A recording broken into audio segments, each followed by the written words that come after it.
Olá, gente. Então, dando continuidade à nossa proposta, agora, nesse momento, nós vamos falar sobre três tópicos, né, extremamente importantes para entender a Europa do século XIX. São os processos de unificação da Itália, da Alemanha e a Comuna de Paris, o primeiro movimento de caráter socialista a se estabelecer dentro do contexto europeu. Bora lá.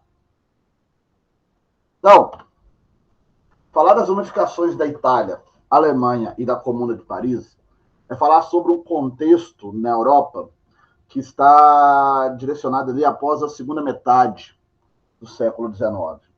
A Europa, durante o século XIX, nós tivemos vários episódios para marcar este período na Europa, né?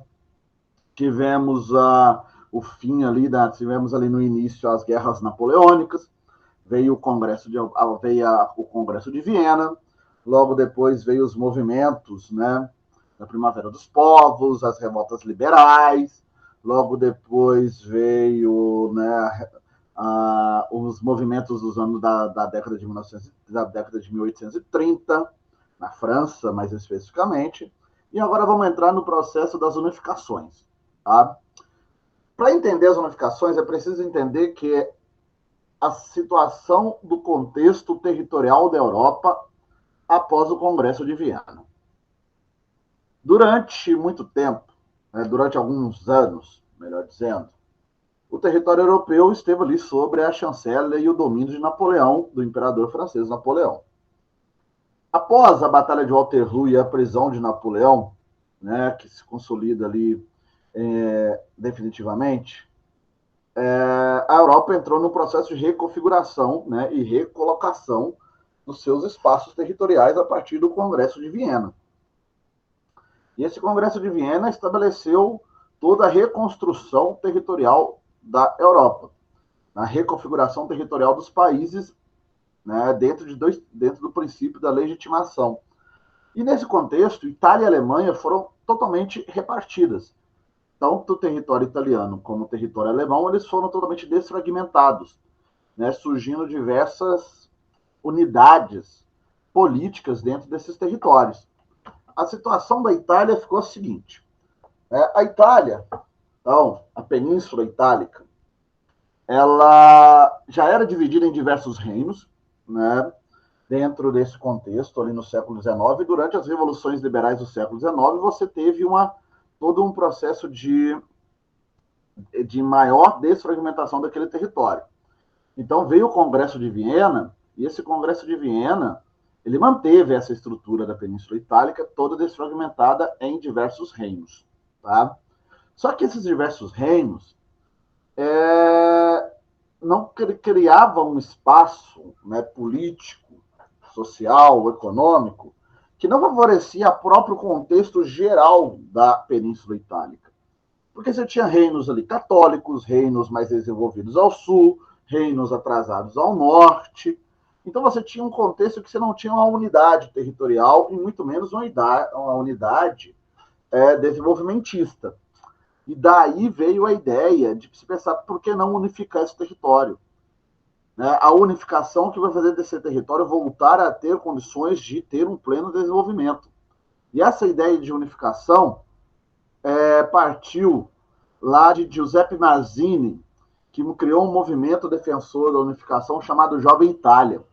Esse movimento defendia a concepção unitária do território italiano, da Península Itálica, ou seja, buscava a unidade da Península Itálica, fazia uma defesa do espaço democrático, era um movimento elitista, tá? Era um movimento mais, melhor dizendo, era um movimento de caráter mais popular, o que fez com que as elites abandonassem a proposta do Mazzini, tá? Então era um movimento que fazia uma defesa da democracia, e isso não agradou às elites daquele território, porque essas elites queriam manter seu privilégio. E essas elites que queriam manter esse privilégio não aceitaram com bom grado o projeto de unificação defendido pelo Giuseppe Mazzini, abandonaram a proposta do Mazzini, tá? Então, eles partem então para a ideia da proposta de unificação feita pelo rei de Piemonte Sardenha, o rei Vítor Emanuel II. O reino de Piemonte Sardenha era um reino independente dentro da Península Itálica, tá? E este reino, ele passa, então, a liderar um processo de unificação de um caráter mais elitista. Tá? E aí, ele entregou todo esse projeto de unificar, uma proposta para a criação de uma proposta política de unificação do território, ao primeiro-ministro Camilo de Covar. Tá? Esse ministro, então, começa a propor essa unificação, e o grande foco desse processo de unificação era derrotar a Áustria. A Áustria ela tinha um domínio de parte do território da Península Itálica. Então, derrotar a Áustria era fundamental para você e dar cabo, dar início, dar continuidade a essa ideia de unificação. Mas sozinho, o reino de Piemonte-Sardenha não iria conseguir derrotar a Áustria. Mas aí, então, esse reino conta com o apoio de outras nações europeias, como a França, o que faz com que estabeleça uma derrota sobre os austríacos e, a partir da derrota dos austríacos, inicia, então, um projeto unificador do território. Tá? E aí, não parou mais. Houve a anexação dos estados pontifícios, que eram os territórios dentro da Península Itálica, controlado pela Igreja Católica, relação política da Península Itálica com a Igreja Católica é muito complexa. Tá? Quando houve todo o processo de desfragmentação do território italiano, a Igreja Católica ela ficou com territórios autônomos, tá? Com controle da própria da Igreja. E isso, no processo de unificação, foi tirado da Igreja Católica. Né? A Igreja Católica só volta a ter o direito a um território autônomo dentro da Península Itálica em 1929, quando é assinado o Tratado de Latrão, que reconhece a independência do Vaticano, quando o governo italiano do Benito Mussolini reconhece o Vaticano como um Estado independente. Tá? Mas a história da Igreja dentro do território italiano tem um significado no século XIX, porque ela possuía territórios autônomos. Esses territórios autônomos foram todos dominados pelo projeto unificador liderado pelo rei de Piemonte-Sardenha. Além disso, tá, vai ter na região sul, que é a parte mais pobre do território, um movimento de Piemont, tá? Que é um movimento liderado por Giuseppe Garibaldi, um revolucionário italiano que tinha participado aqui no Brasil do movimento dos Farroupilhas. Tá? O Giuseppe Garibaldi era um imigrante italiano em território brasileiro e foi um dos líderes da Guerra dos Farrapos. Né? Giuseppe Garibaldi, que foi fundamental para proclamar a independência da República Juliana, né? A independência do território de Santa Catarina. Como o movimento foi totalmente pacificado ali nos primeiros anos do segundo reinado, né, do reinado de Dom Pedro, o Garibaldi voltou para a Itália. E ao voltar para a Itália, ele passa a liderar o movimento unificador da região sul da Itália, que era a única área que ainda precisava, né, se compor nessa ideia unificadora. Tá? E aí que se fundamenta todo esse processo e a Itália se torna um Estado totalmente unificado, tá? Dentro do contexto da Guerra Franco-Prussiana, que vai de 1860 a 1870. Os estados já tinham seus movimentos, os territórios já tinham idealizado seus movimentos, né, internos, já tinham conquistado a grande parte da autonomia do território italiano, mas faltava o ponto X da questão, que era definir esse Estado unificado. E esse Estado unificado ocorre após a Guerra Franco-Prussiana. Guerra Franco-Prussiana que também vai influenciar um outro movimento de unificação, o movimento de unificação da Alemanha. Assim como a Itália, a Alemanha também, depois do Congresso de Viena, foi dividida em um monte de estados independentes, tá? Criando o que nós chamamos de a Confederação Germânica. Tá? Isso após o Congresso de Viena, após todas aquelas revoluções liberais que ocorreram na Europa na primeira metade do século XIX, a Alemanha, então, ela se formou em cima de uma confederação, tá? Que não tinha, cada território tinha sua autonomia, mas essa autonomia era restrita. Por que cada território tinha uma autonomia restrita? Porque o grande controle econômico e político de toda a confederação era gerido por aquele território mais poderoso economicamente falando, o que tinha o maior poder econômico, a Áustria. Tá? Então, a Áustria, de certa forma, ela era autônoma e os territórios alemães também eram autônomos, só que a Áustria tinha um domínio sobre esses territórios devido ao seu poder político e econômico. Tá? E aí o que acontece? Aí a ideia de unificação surge com o primeiro-ministro da Prússia, que era um outro território da Alemanha, que era um território que buscava fazer frente à Áustria. A Prússia era comandada por um primeiro-ministro chamado Otto von Bismarck. Tá? E o desenvolvimento da Prússia passava pela eliminação do poder que a Áustria tinha sobre o território germânico. Então, o primeiro-ministro da Prússia se une aos Junkers, que eram os proprietários de terra, os fazendeiros da região da Prússia, da região não só da Prússia, mas como de todo o território germânico, para defender uma causa unitária, para defender uma ideia de unificação do território, eliminando assim o domínio da Áustria. Ou seja, o objetivo da unificação era você idealizar essa unificação para tirar o poder de quem? O poder da Áustria na região.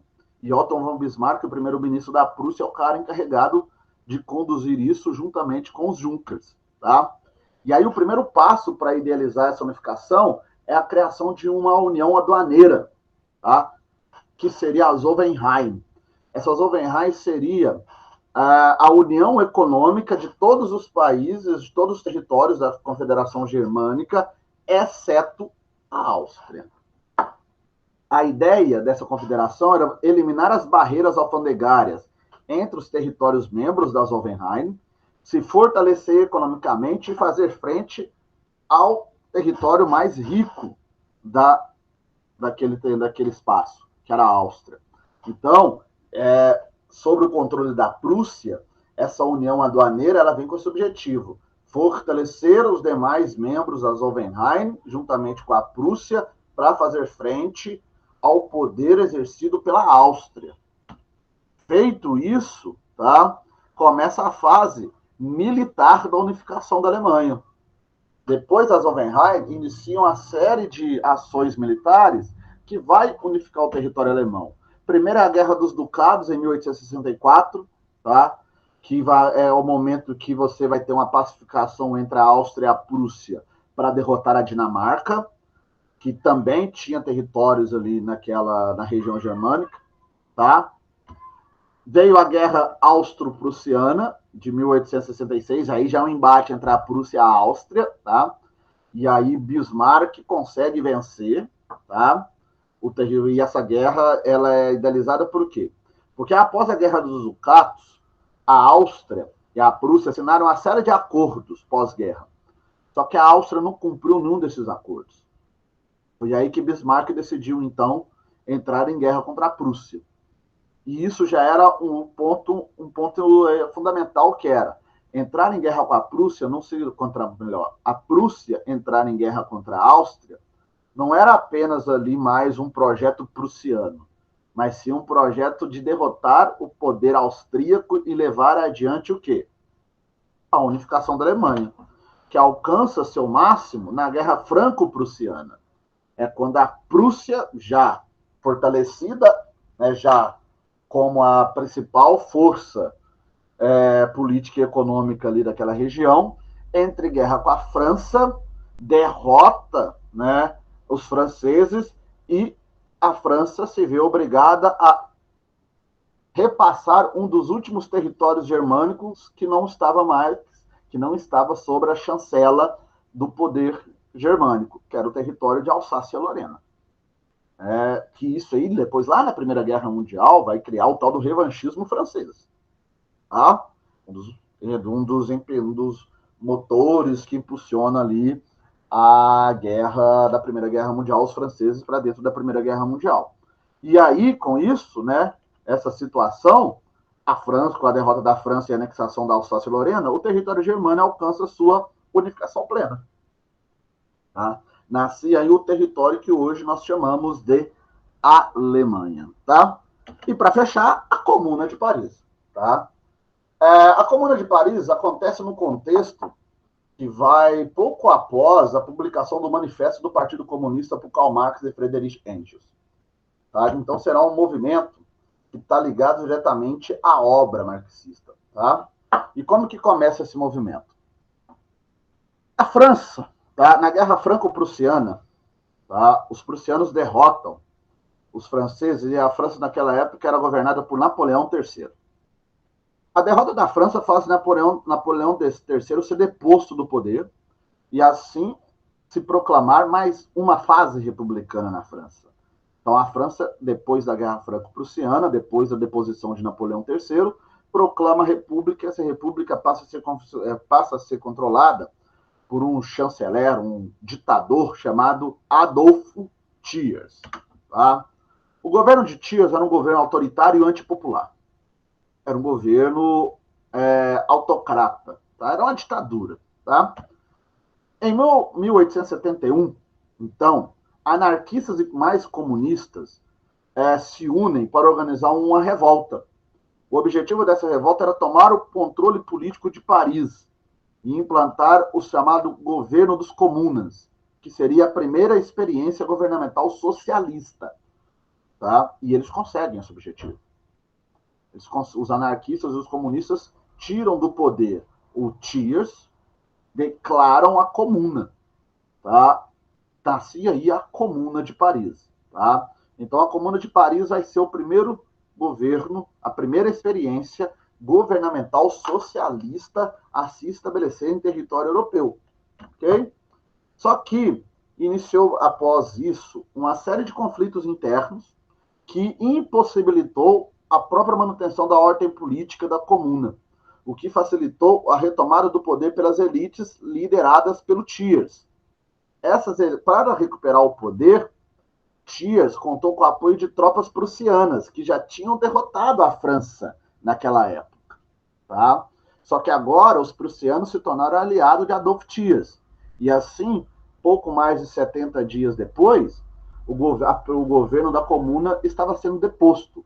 E a França e as elites retomavam o poder na França sobre a chancela política de Thiers. Tá?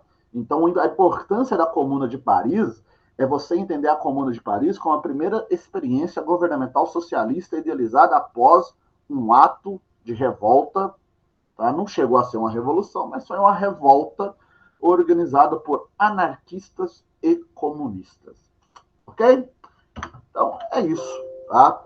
Esta é a questão que nós tínhamos aqui para finalizar esta nossa discussão.